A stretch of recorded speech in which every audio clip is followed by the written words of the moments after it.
Hi, Don. This is Don Shanahan from Every Movie Has a Lesson. I'm Mike Crowley, and this is You'll Probably Agree. We're talking about the social network and I guess its cultural relevance to today. You're so very special. I need to do something substantial in order to get the attention of the clubs. Why? Because they're exclusive and fun, and they lead to a better life. It's funny when watching it today because the film is kind of an allegory for what personal interaction has sort of become today, and it's not really a movie that's trying to give an accurate representation of Mark Zuckerberg, but more or less is trying to use Zuckerberg's character as depicted by Aaron Sorkin's screenplay and David Fincher's direction and Jesse Eisenberg's portrayal, really kind of himself. Right. as who Zuckerberg sort of represents as today. You know, he's sort of our disconnection from everyone. It's like sort of the heart of the film is through sort of like the older generation of characters that's sort of like represented through Andrew Garfield as Eduardo Saverin, or as Rooney Mara, as Erica Albright. In essence, Sean Parker was sort of the face of the newer generation.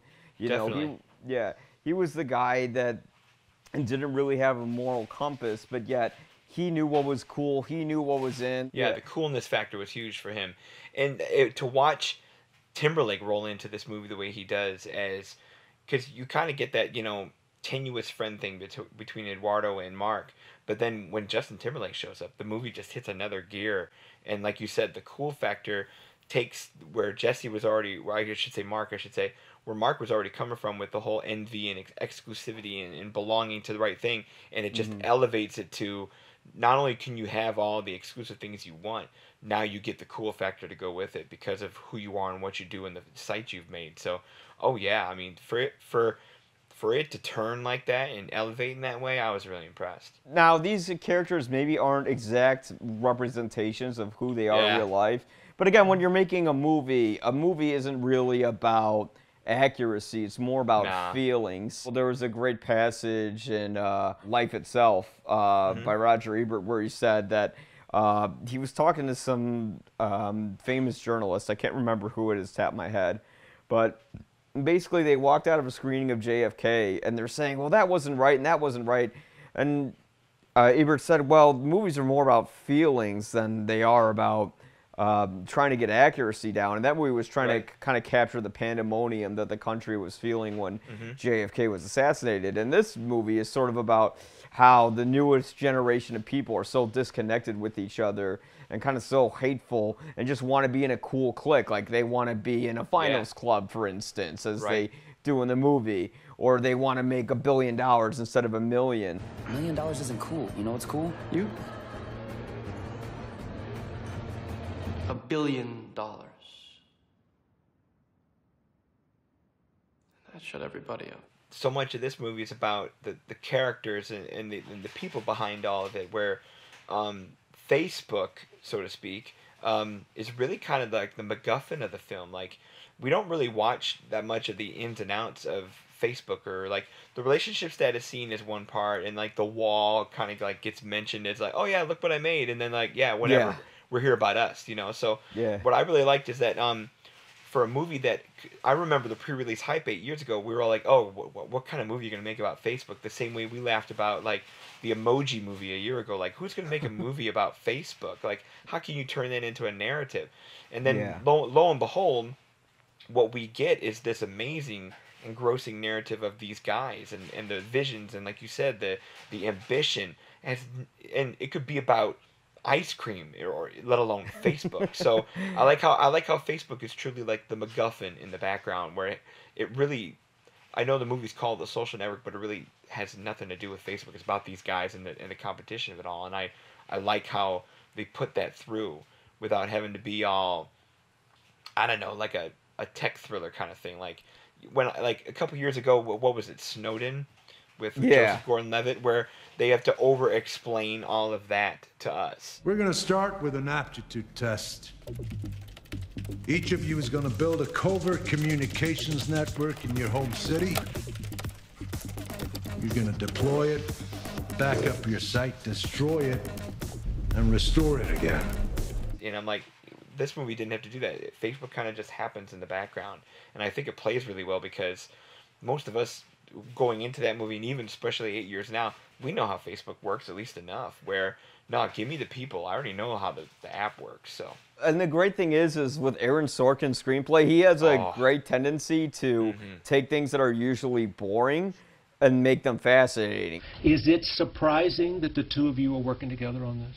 I mean, you know, at first glance, it's an unusual marriage of director and material. David is most known for being peerless as a visual director, and I write people talking in rooms. Yes, exactly. The great thing about Sorkin's sort of dialogue in this film is that he makes the movie come off with the speed of the speeches that everyone, with the speed of dialogue. It's like someone going through a keyboard, or someone going quickly through a web browser history, and it's trying to keep your attention constantly. Give each girl a base rating of 1400. At any given time, girl A has a rating RA and girl B has a rating RB. When any two girls are matched up, there's an expectation of which will win based on her current rating, right? Yeah. Kind of like how Mark isn't able to stop and focus and care about the things around him. He's much more interested on the future and what he's going to do now. I didn't mean to be cryptic. I'm just saying I need to do something substantial in order to get the attention of the clubs. Why? Because they're exclusive and fun, and they lead to a better life. Rather than the people in his lives that matter. So, like, people who actually do matter get pushed aside. And, of course, immediately when Sean Parker gets in trouble for being with underage girls, he gets pushed aside as well. The character who has the biggest arc in that film is actually Eduardo, because he kind of comes from this guy who's just sort of a pushover, and then he goes from that to being absolutely furious with Zuckerberg. Would you like to use my pen? He signed up for something that he didn't know that he was going to get into. Sort of like how we sign up for our terms of agreement, and he didn't know that his Facebook shares would be diluted down to 0.003% in the end. Right. Well, go ahead. Counsel, and when you signed these documents, were you aware that you were signing your own death certificate? No. Just like how we don't know that all of our data is going to be shared to other people, because, you know, nobody ever really reads the terms of service when they go on anything. No, like, it's even true. Unless you're a lawyer, even a lawyer, like, they probably have to know it automatically in their head what they're going to do, because they're not going to sit through and read the whole thing. So in the end, we all kind of get ambushed by something that has another agenda regarding us. So with this being in the news this week, the idea of Zuckerberg kind of and all the metadata and all the stuff that's now become the giant getting kind of called into question in Congress and all that, can people look at this film 8 years later and call it a straight up cautionary tale more than like a biography / little mini history lesson? Is it on that level? I think it was unintentionally made as a cautionary tale. I don't think they really meant to make it that way. It was more of a commentary on how social media has left us sort of as like a culture more disconnected with each other. I don't think Aaron Sorkin or David Fincher had that in mind. It just sort of was one of those cases where a movie turned out to be much more culturally relevant, and I think a lot more people are going to be talking about this film as years down the line than it is now. I mean, we literally set up this meeting, and I think we met through Facebook, and Facebook has its benefits. I literally got one of my jobs through Facebook. I made many of my connections through Facebook. But in the end, if it results in us, you know, electing a demigod, I'm not sure if the benefits really are equal to the cost of what we signed up for. I think in terms of legacy from the film standpoint part of it, I think this movie did get shortchanged 8 years ago. I know Sorkin won the Oscar for screenplay, and that's great because this is probably, as a film, the best depth some of his little mannerisms have always been. I know he did stuff like, you know, A Few Good Men and little films like that, but this one just took it to another level, and like you said, in a cultural kind of touchstone film with the idea of what the Social Network was, again, 8 years ago. But like, I know he won the Oscar, and this is the same year that The King's Speech kind of swept everything. I was looking at the list of films that won. It was like the most Oscar baity of films. Oh, I know. Was the one that got the rather than the one that people were going to be talking about years from now. And I remember when I saw it, I'm like, you know, this is going to be a movie that we're not going to forget. I don't think any of those kinds of films, though, hit on a social network kind of level, though, because this is Yeah. bigger than an ethnic group. This is bigger than demographic. This is billions of people on Facebook. So Yeah. I think this film has aged really, really well. Like, I don't think the King's... If you were to revote that Oscar today, I don't think the King's Speech comes close to winning. Social Network kind of shared sort of David Fincher's usual outlook on life and society, where people really are kind of rotten underneath and they just want something for themselves. And usually it takes one person to come out there and expose how horrible everyone is. I mean, take, for example, Kevin Spacey's character in Seven. We see a deadly sin on every street corner, in every home, and we tolerate it. We tolerate it because it's common. It's trivial. He was the one that's saying, look, you represent all these sins. You're all these terrible things. Mark Zuckerberg's the one who's saying, look, nobody really wants to be your friend. We just want to get money out of you. We want to get something out of you. It would be exclusive. You would have to know the people on the site to get past your own page, like getting punched. Well, that's good. Eduardo, it's like a final club, except we're the president. One thing that was actually really kind of ironic and funny is the way Facebook was founded was literally through hacking into Harvard's servers. Awful lot of traffic. I think maybe we shouldn't shut it down before we get into trouble. And then there was that scene later where there was literally a competition where these kids were sitting around a semicircle, and whoever could hack into the server first would become part of the Facebook team. Right, with shots and penalties and all that. Yeah. Yeah, it's literally like the way like some of the best computer programmers sort of get this job is that they know how to break into the system and to manipulate the system. Yeah. Welcome to Facebook.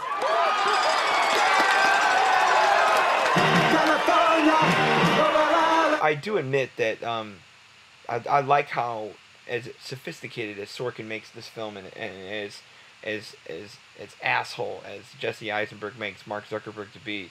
I do like how all of this film boils down to him still pining over that stupid girl that blew him off in the bar. Like I love how it all circles back to the one that got away kind of thing. It's not in a romantic kind of way, but just in a, like you said, personal connection. And what are we really looking for in all of this kind of way? And I like that the film comes back to that and calls back to that. You're gonna go through life thinking that girls don't like you because you're a nerd. And I want you to know from the bottom of my heart that that won't be true. It'll be because you're an asshole. Because you can't just make them straight up horrible. There has to be a heart in them. Yeah. You know? Even if it's forced, you gotta have that or the movie's a rough sell. Yeah. I'm not a bad guy. I know that. When there's emotional testimony, I assume 85% of it is exaggeration. And the other 15? Perjury. And it didn't feel forced at all. You know, it just felt like that was the moment when Zuckerberg kind of looked back, you know, at the very end, and then he kind of realizes sort of the terrible things that he's done to everyone, but it's not done in a real hokey way where, you know, where he's crying and saying, oh, what have I done? You know, it's very subtle. Yeah. Like, for as much as Aaron Sorkin gets criticized for being overly reliant on dialogue and all that, his movie does actually end on just like a little visual metaphor that worked. And he does have subtlety to him. One thing that really works in David Fincher's style that worked with this film so well is David Fincher likes to shoot on digital a lot. Yeah. And like he was like one of the early proponents of it. And digital in this film, although I'm not a fan of David Fincher's color palette where everything has that sort of gold sort of tone to it, you know, where I think he literally just does that to make his scenes look prettier than they really are. It does provide this sort of artificial look to it that's representative of being on a computer all the time that I thought really worked well for that kind of film. And Fincher has an extremely smooth style, like the editing in the film. I think it actually won the Oscar for best editing. It did win the Oscar for editing, yeah. Because the editing is just spot on. Yeah. Just from like every keyboard type, just when they're doing the farm animals scene. Yeah. Like And by the way, the farm animals scene was really interesting because this was before Tinder, OkCupid, or Bumble was around. It literally predicted those sites before they even came out. Yeah, left and right. It's amazing. Yeah. We're ranking girls. You mean other students? Yeah. You think this is such a good idea? It was a perfect marriage of dialogue and pacing, where you really felt like you were in the middle of a Facebook chat or in the middle of browsing through your history, and it's just going like this. Like you don't have your attention span anymore. This is pathetic. Right. The fun part about the social network sometimes is when it does decide to slow down and have a real still pausing kind of moment that doesn't have the scrolling speed of feel, those scenes hit you like a ton of bricks. You know, like you said, the last scene with the refresh, or just along the way, some of those pauses where it's those breaths of reflective moments where, wait, when this all slows down, it gets even crazier than when it's going as it is. So and that to me is part of the editing. It's probably part Sorkin, part of the right moment that Fincher squeezes. So it's just such a good trio of work there. I was your only friend. Yet one friend. One scene that really stands out is sort of that famous scene now when Eduardo really realizes what he signed up for, and he smashes the laptop. Like the pacing of the scene just stops there. Mark! Mark! He's wired in. Sorry? He's wired in. Is he? Yes. How about now? You still wired in? And all of a sudden it's breathing, and Zuckerberg's taking in everything that he's kind of done. And he kind of does have this moment of guilt.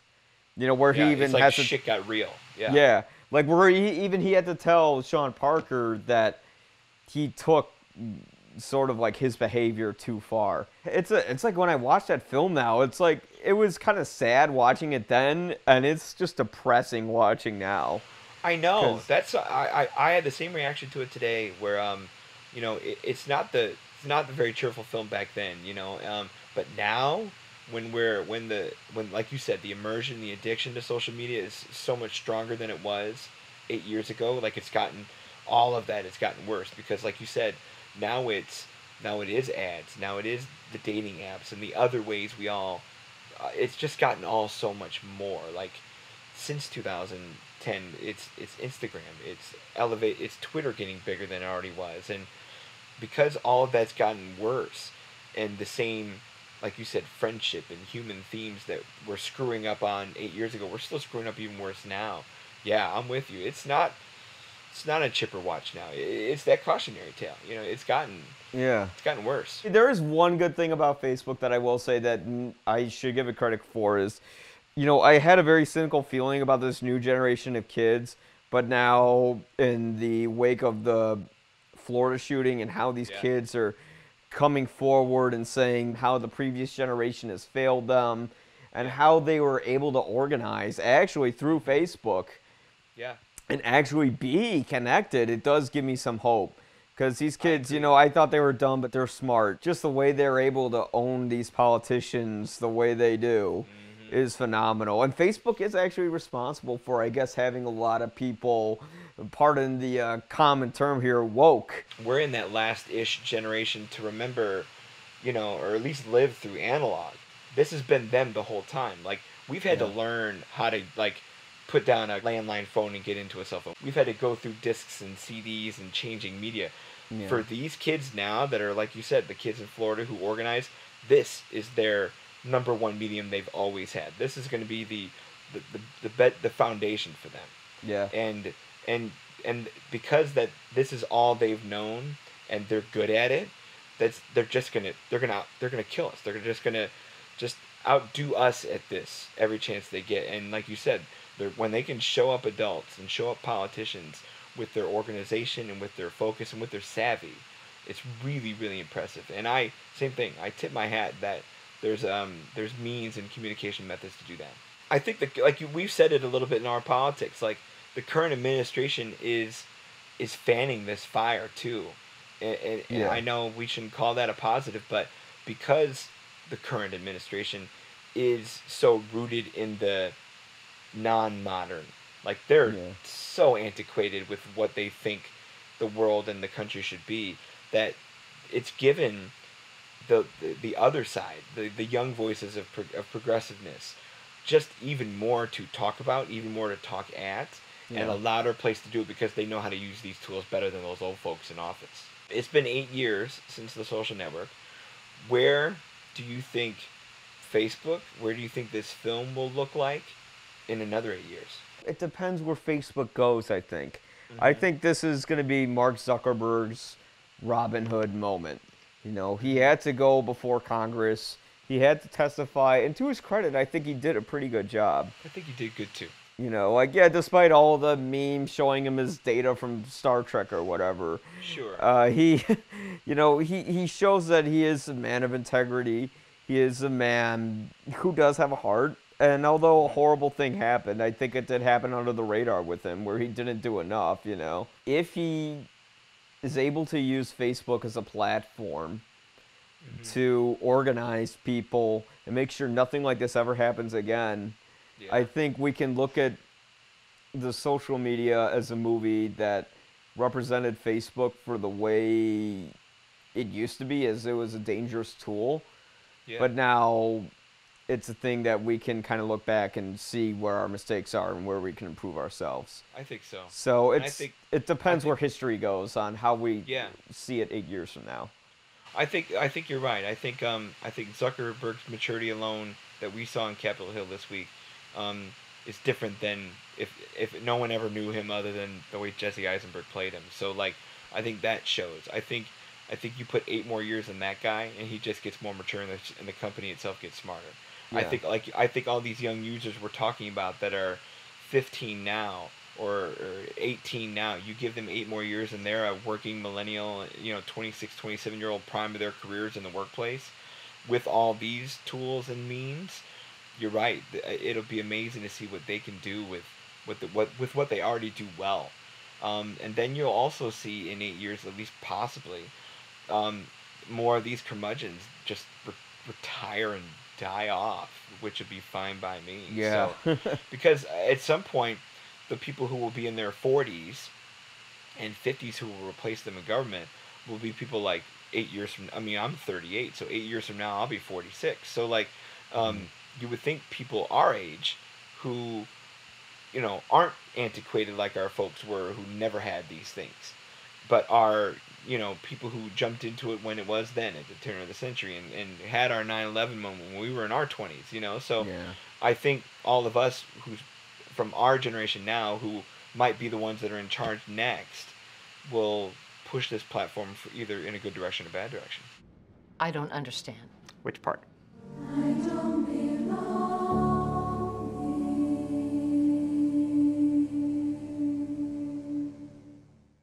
I think we've said everything we need to about this film. Yeah, good film. It was a 5-star film for me the year I saw it. It holds up just fine for me now, and like we were saying, I think it's gained in value because of the evolution of where we've seen it go, the threat level of where we've seen it go, and the depth of where this has all gone. It holds up. It holds up for me. Yeah, me too. Well, thanks so much for coming on, and maybe we could do another retrospective. I think up next is going to be Dr. Strangelove. Ooh, okay.